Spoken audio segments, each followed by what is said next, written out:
Καλησπέρα φίλοι μου. Συνεχίζουμε το μοντάρισμα που είχαμε μείνει στάσιμοι προς στο πίσω μέρος. Έβαλα τα φρένα εδώ αυτή τη στιγμή.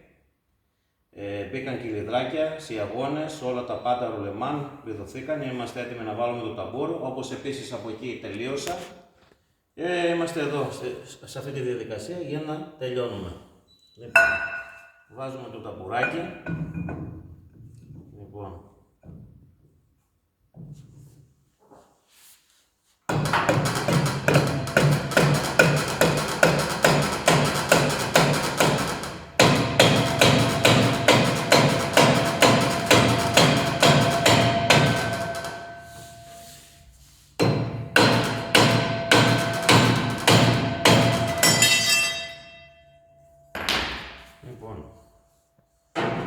βάζουμε το παξιμάδι μας. Είμαστε έτοιμοι να το διδώσουμε και θα βάλουμε τις ζάντες.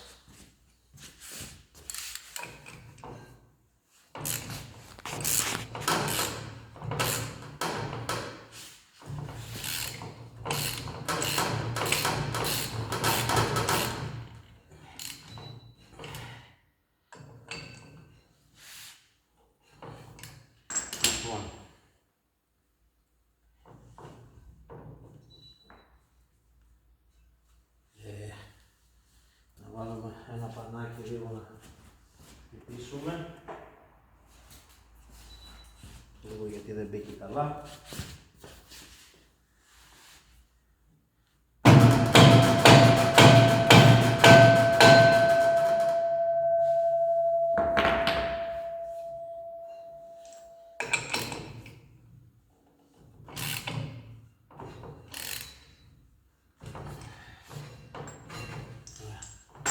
Είμαστε έτοιμοι.